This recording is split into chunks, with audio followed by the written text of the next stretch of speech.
Madame, monsieur, encore une fois, merci de rester fidèle à nos programmes. Il est temps de vous informer en français sur RTGL TV.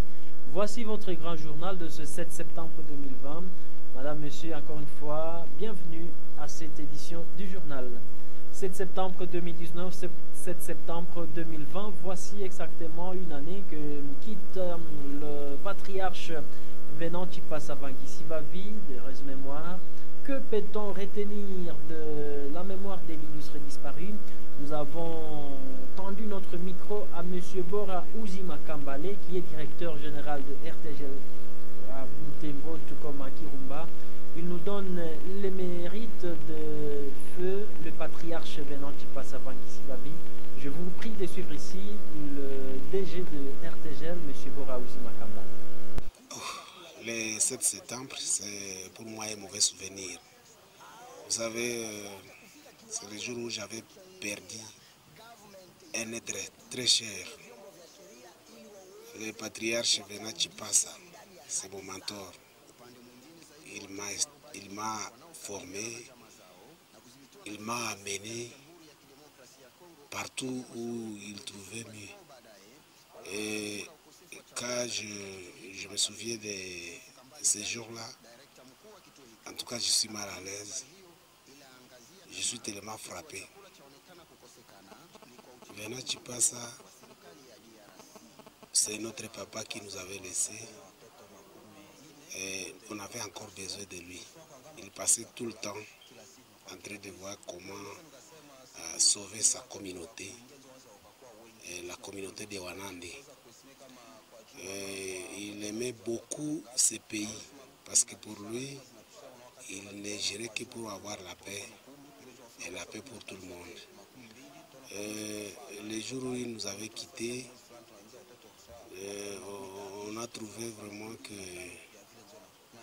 c'était pas la volonté de Dieu, oui, mais nous, dans les esprits, nous avons trouvé que c'était une perte énorme parce qu'on avait perdu quelqu'un qui nous aidait à tout, surtout qui militait pour que le pays soit vraiment dans de bonnes conditions, que le pays soit en paix, surtout ici à l'Est, où il était toujours dans la lutte pour que tous ces malfaiteurs, tous ces gens qui... Voilà, c'était la M. Bora Ouzima Kambale que je reprends encore une fois, qui nous dit que Feu Venant Chipasavangui Sivavi avait quant à lui l'occasion de dénoncer le mal. Il ne voyait pas sa position politique.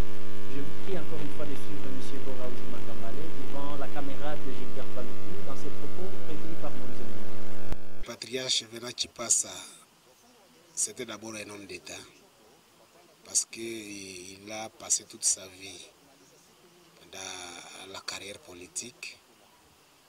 Et il était un homme vaillant et patriote, encore un vrai, parce qu'il ne mâchait pas les mots.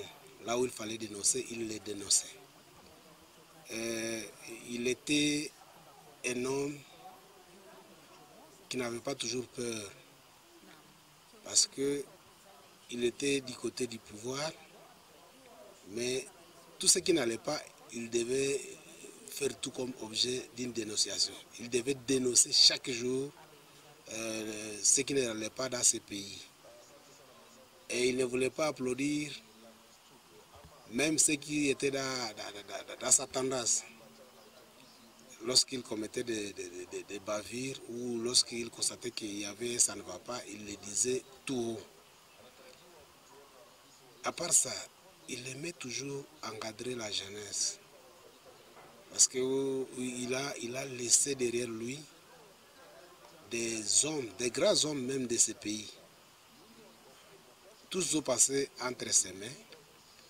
Et pour lui, il savait comme quoi un jour, il partira. Et après son départ, il ne faudrait pas qu'il y ait un vide. C'est pourquoi vous nous retrouvez encore épais à forme, parce que nous avons bénéficié de ces formations. Par rapport à l'idéologie, lui, il prônait toujours les valeurs chrétiennes. Il nous demandait toujours de vivre l'amour envers le prochain pour que nous puissions aussi songer donc, dans nos esprits, ancrer ce que nous appelons amour du prochain.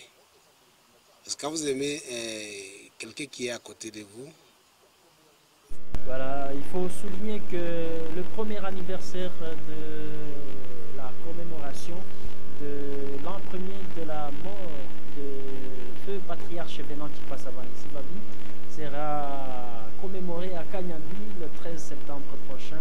Et donc la RTGL pour cette occasion, d'abord les services des informations à la radio prévoient 1 heure chaque jour pendant cette semaine pour toute personne qui veut toutefois témoigner positivement les élites ou alors les bonnes nouvelles par rapport à feu patriarche Venant Tipasabani Sibavi. Vous aurez l'occasion de vous exprimer chaque jour à la radio plutôt de 13h à 14h pendant ces 60 minutes pour commémorer et vous remémorer de ce qu'a été feu patriarche Venant Tipasabani Sibavi pour la communauté. Parlons tout à fait autre chose. C'est en éducation, vous le savez, c'est le lancement des épreuves des examens d'État, édition 2019-2020. Ce lancement a eu lieu ce 7 septembre 2020 sur toute l'étendue du territoire national en République démocratique du Congo. Dans la province éducationnelle Nord Kivu 2, le lancement a eu lieu au lycée Butembo. C'était en présence des autorités politiques administratives. Le lycée Butembo qui se trouve à Mukuna. C'est dans la sous-division de l'EPST Butembo 2. C'est un reportage que je vous convie de suivre.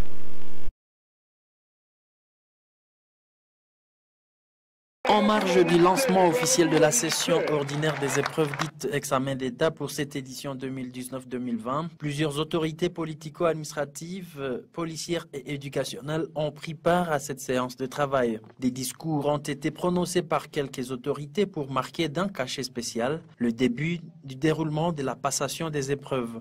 Pour le représentant du gouverneur du Nord Kivu et du ministre de l'Éducation, les élèves finalistes n'ont rien à craindre. Toutefois, ils doivent fournir les efforts pour avoir des bons résultats.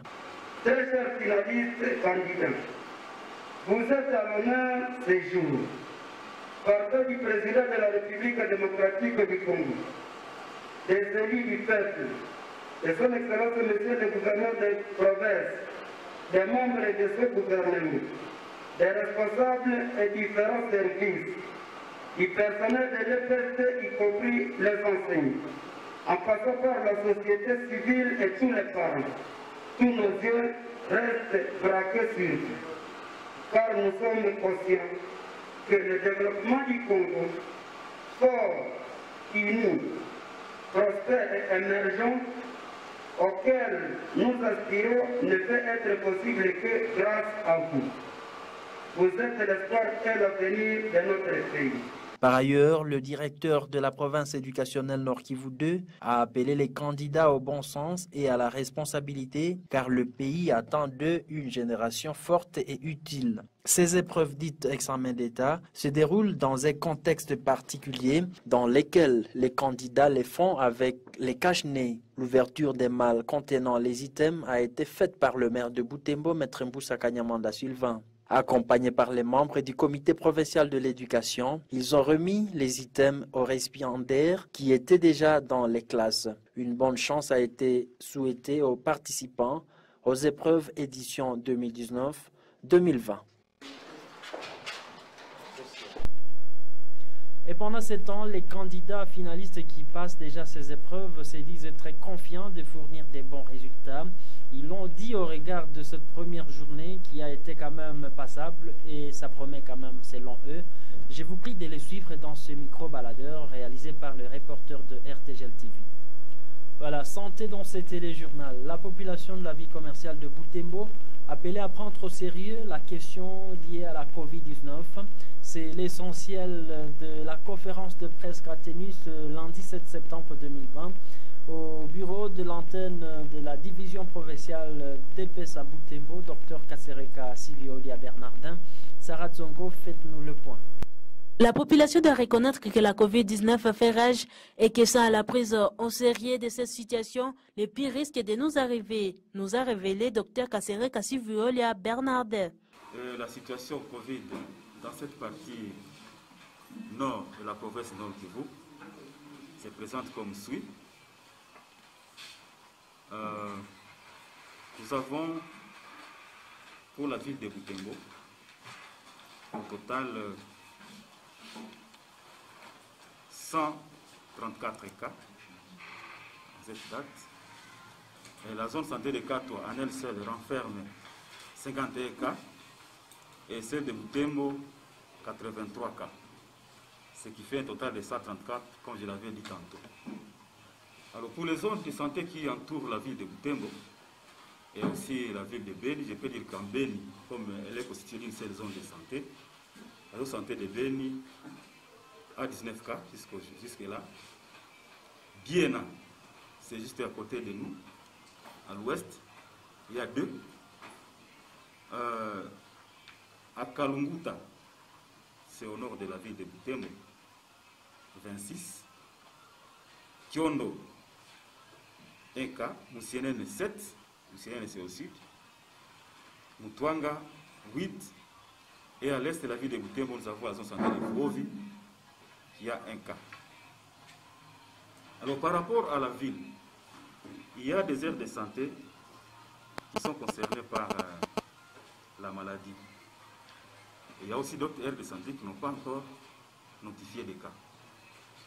Par rapport à Butembo, je vais parler des zones, des aires de santé qui notifient, parce que ce sont les données que j'ai. Et par rapport à Katwa, ce sont les aires de santé qui n'ont pas encore de cas. Et la plupart des cas sont en train de constater que en juillet, nous avions peu de cas. En août, on a augmenté beaucoup de cas. Et en septembre encore, ça continue. Donc la flèche continue à monter. Alors, constatez avec nous que nous devons faire beaucoup attention. Nous devons nous protéger contre cette pandémie parce que chez nous ici, nous sommes encore dans un foyer. Et alors, par rapport à la montée en flèche de cas de Covid-19 en ville de Butembo, pouvons-nous dire que Butembo est devenu épicentre de la Covid-19? Sarah Zongo, faites-nous encore une fois le point. À la question de savoir si la ville de Butembo, au stade actuel, peut être considérée comme épicentre de la Covid-19, Dr Bernardet Kasereka précise. Bon, jusque-là, on ne peut pas exactement dire que Butembo c'est l'épicentre de Corona. Seulement, nous, on est en train de trouver des cas. Et même dans d'autres cités, dans d'autres villes, dans notre ville, il y a aussi des cas. Donc, on n'allons pas directement dire que Butembo est devenu l'épicentre de la maladie. Nous devons continuer à respecter les mesures barrières. Qu'est-ce qui nous empêche de respecter la distanciation sociale? Qu'est-ce qui nous empêche de nous laver les mains à chaque instant quand nous retrouvons devant un point d'eau? Et qu'est-ce qui nous empêche de porter convenablement les masques? Rien. Donc je vais demander à la communauté de s'approprier vraiment les mesures barrières. Il n'y a personne qui sera mécontent de pouvoir porter les masques. Il n'y aura personne qui sera mécontent de vous voir vous laver les mains. Et d'ailleurs, ce sont des bonnes pratiques qui sont recommandées dans les pratiques familiales essentielles. Donc, nous, en tant que responsables sanitaires de la place, nous appelons à la population de Butembo de porter les masques, surtout quand on est dans les lieux publics. Les lieux publics, tu ne sauras pas qui y est contact, qui est porteur sain, qui peut facilement te transmettre la maladie, ça qui lui ne soit pas malade. Et nous allons appeler aussi aux personnes qui ont des personnes âgées dans leur famille, de pouvoir toujours les conseiller d'être aussi porteuses de masques. Et aussi de ne pas se promener, de sortir car ils n'ont pas vraiment une nécessité. Soulignons que la conférence de presse se tiendra chaque lundi pour permettre aux professionnels des médias de communiquer en temps utile et sérieusement les informations liées à la COVID-19.